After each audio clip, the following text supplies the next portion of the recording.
सिंधु घाटी सभ्यता एक बहुत बड़ी शहरी सभ्यता जो हजारों साल पहले फली फूली। आज इसके खंडहर, कुशलता, व्यापार और आपसी जुड़ाव की कहानियां सुनाते हैं। सिंधु नदी के किनारे बसी ये सभ्यता अकेली नहीं थी। यह एक ऐसे नेटवर्क का एक महत्वपूर्ण हिस्सा थी जो महाद्वीपों तक फैला हुआ था, पूर्व और पश्चिम को जोड़ता था। सिंधु लोग पायोनियर्स थे जिन्होंने हडप्पा और मोहनजोदारो जैसे सोफिस्टिकेटेड अर्बन सेंटर्स बनाए थे। इन शहरों में एडवांस्ड ड्रेनेज सिस्टम्स और इम्प्रेसिव ग्रैनरीज हुआ करते थे। उनके स्टैंडर्डाइज्ड वेट्स एंड मेजर्स एक कॉम्प्लेक्स ट्रेडिंग सिस्टम की ओर इशारा करते हैं। लेकिन उनका व्यापार किसके साथ था और यह हमें उनकी दुनिया के बारे में क्या बता सकता है? हजारों मील पश्चिम में एक और सभ्यता फली फूली, मेसोपोटामिया। दो नदियों के बीच की भूमि। सिंधु और मेसोपोटामिया की सभ्यताएं हालांकि जियोग्राफिकली डिस्टेंट थीं, पर एक दूसरे से अनजान नहीं थी। आर्कियोलॉजिकल एविडेंस इंटरैक्शन का एक कंपेलिंग नैरेटिव बताता है। मिट्टी में लिखी और पत्थर पर उकेरी गई एक कहानी। सिंधु मोहरें, कार्व्ड स्टीटाइट के वो एनिग्मेटिक स्क्वेयर्स मेसोपोटामिया के बीचों बीच मिली हैं। ये मोहरें, जिन पर अक्सर जानवर और एक अनडिसाइफर्ड स्क्रिप्ट बनी होती है, संभवतः ट्रेड गुड्स को मार्क करने के लिए यूज की जाती थी। मेसोपोटामिया के शहरों में उनकी मौजूदगी बहुत कुछ बयां करती है, एक बस्टलिंग ट्रेड नेटवर्क के होने की पुष्टि करती है। लेकिन यह सिर्फ मोहरें नहीं थी। मेसोपोटामिया के शहरों में कार्नेलियन बीड्स के ढेर मिले हैं। ये मोती एक वाइब्रेंट रेड ऑरेंज रंग के एक प्राइज्ड कमोडिटी थे और उनका सोर्स सिंधु घाटी। कीमती मटेरियल्स में यह व्यापार इन दो महान सभ्यताओं के इंटरकनेक्टेडनेस को रेखांकित करता है। सिंधु सभ्यता की पहुंच मेसोपोटामिया से आगे तक थी।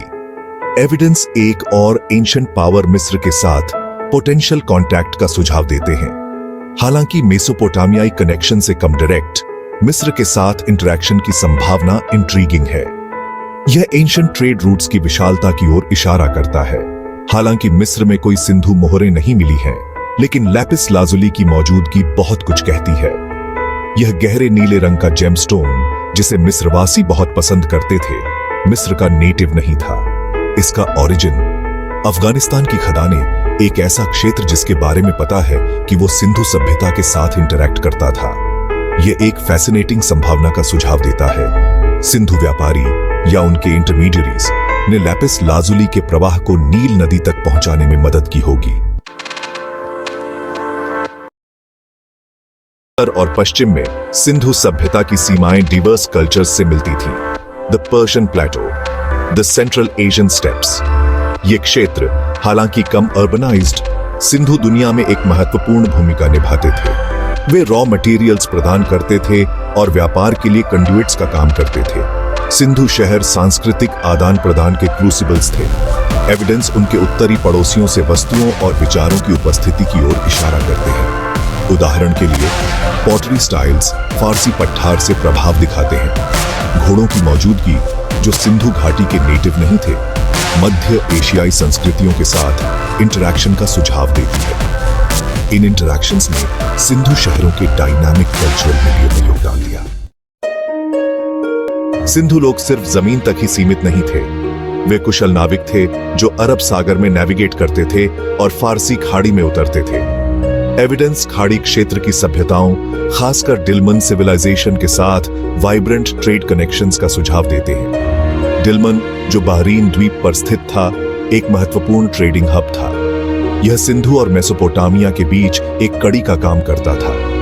डिलमन में सिंधु मोहरें और मिट्टी के बर्तन मिले हैं, जो उनके मैरीटाइम प्रोवेस और उनके व्यापार नेटवर्क की एक्सटेंट को प्रमाणित करते हैं। इस मैरीटाइम रूट ने लकड़ी, तांबा और मोती जैसी वस्तुओं के आदान प्रदान को आसान बनाया।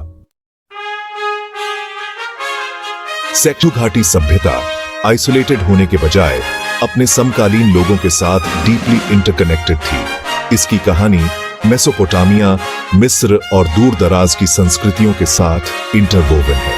ये प्राचीन सभ्यताएं आइसोलेटेड एंटिटीज नहीं थी। वे व्यापार, सांस्कृतिक आदान प्रदान और कूटनीति के एक जटिल वेब में सक्रिय पार्टिसिपेंट्स थे। आर्कियोलॉजिकल रिकॉर्ड मोहरों और मोतियों से लेकर मिट्टी के बर्तनों और वास्तुकला तक प्राचीन दुनिया के ग्लोबल नेचर को प्रकट करते हैं। यह हमें याद दिलाता है कि अतीत इंटरकनेक्टेड कल्चर्स का एक जीवंत टैपेस्ट्री था। सिंधु घाटी सभ्यता अपने बस्लिंग सिटीज और दूर तक फैले ट्रेड नेटवर्क्स के साथ इस प्राचीन विश्व व्यवस्था में एक महत्वपूर्ण भूमिका निभाती थी। इसकी विरासत मानव इतिहास के इंटरकनेक्टेडनेस पर प्रकाश डालती रहती है।